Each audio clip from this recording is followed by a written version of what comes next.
Hello and welcome back to this week's episode of A Brief History Of, and today we'll be looking at the capture of Guam.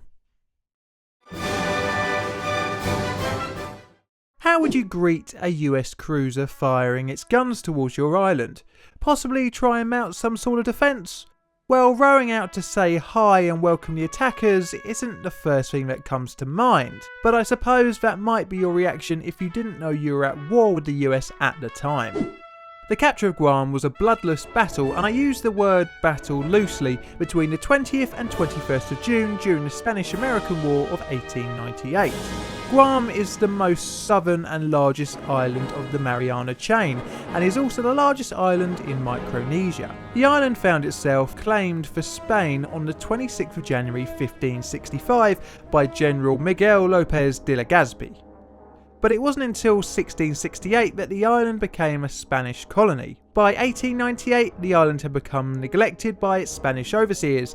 It sounded like the place had been forgotten about, as the last message from Spain was dated before the declaration of war in April 1898. Now, I'm not judging here, but if I had just declared war on a world power, I would probably send out urgent messages to all my colonies to prepare for some fighting. But, that's just me.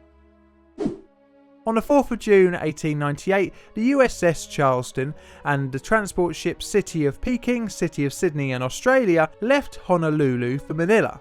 Once at sea, Captain of the Charleston, Henry Glass, opened his sealed orders. They read, "Sir, upon receipt of this order, which is forwarded by the steamship City of Peking to you at Honolulu, you will proceed with the Charleston and the City of Peking in company to Manila, Philippine Islands.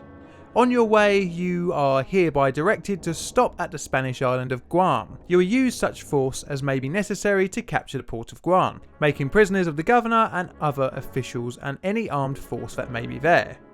You will also destroy any fortifications on said island and any Spanish vessels that may be there or in the immediate vicinity.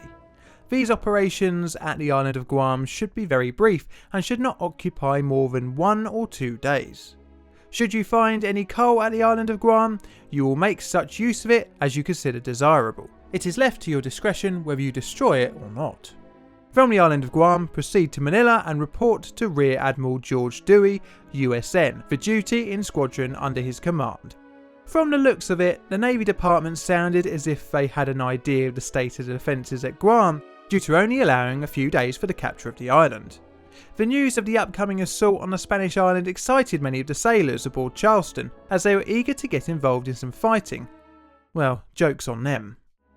Also included in Glass's orders were warnings of possible men at war in the main port of Guam, St. Louis d'Ypres.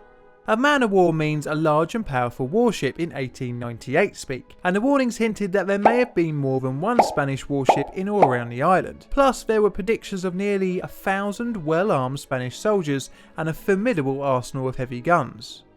Leading up to the 15th of June, Charleston prepared itself with numerous gun drills and practice shooting. Interestingly, many of the ship's crew were fairly new recruits and showed an eagerness to show their ability to hit targets. A makeshift range was used en route by setting adrift pyramid-like targets for the gun crews to fire at, and Glass became impressed with the crew's ability to hit ranges from 1 to 2 nautical miles. By the time the small convoy had reached the 180th parallel, the officers and crew felt ready for the potentially bloody battle ahead. On the 20th of June 1898, the small fleet arrived in Guam waters, but didn't hear a single shot from Fort Santiago. And much to the dismay of the Charleston's crew, the only ship in sight was a Japanese trader, which they couldn't really fire at. Regardless of the lack of shipping to shoot at, the Charleston set its sights for Fort Santa Cruz and began bombarding it. Bizarrely, the guns of Fort Santa Cruz also did not fire at the Americans. During this odd display of a one-sided battle, many residents of Guam began to congregate in the port. Spanish officials on the island mistook the gunfire as a salute to the island, as no one had told them that they were actually at war with the US. A small boat furnished by Francisco Portusach set out to the Charleston with a number of Spanish officials aboard. Once they made it to the Charleston, Captain Glass informed them that the US was currently in a state of war with the Kingdom of Spain, and that they were all now prisoners of war. Wow, talk about feeling left out the loop. Glass paroled the officials and requested that Governor Jean Marina Vega immediately report to the Charleston. Marina was dismayed at the proposition that he would have to go aboard the foreign ship, a practice that was hugely forbidden in Spanish law. He responded, "By the captain of the port in which you have cast anchor, I have been courteously requested as a soldier and above all as a gentleman to hold a conference with you," adding that you have advised him that war has been declared between our respective nations and that you have come for the purpose of occupying these Spanish islands. It would give me great pleasure to comply with his request and see you personally, but as the military laws of my country prohibit me from going aboard a foreign vessel, I regret to decline this honour and to ask you that you will kindly come ashore, where I will await you to accede to your wishes as far as possible and to agree as to our mutual situations. Asking your pardon for the trouble I caused you, I guarantee your safe return to your ship." Suspecting this as a trick from the Spanish, Henry Glass dispatched Lieutenant William Brownus-Cifalo at 8 AM the following day to meet with the governor. After some harsh words and protestations between the two, the governor surrendered the island to the Americans. The Spanish officials were allowed to write letters to their families and were taken aboard the city of Sydney. By 4 PM, all the Spanish soldiers had lined up at the PT landing to surrender their arms. In total, 54 Spanish regulars and 2 lieutenants surrendered and were also shipped to the city of Sydney. Glass went ashore to raise the US flag on the island whilst bands aboard the Australia and Peking played the Star-Spangled Banner. The orders to dismantle the defences of the island were largely ignored due to the already shabby condition of the fortifications. Glass left the command of the island to a small number of US troops under the governance of Francisco Portasash, the same guy that sailed the Spanish officials to the Charleston in the first place.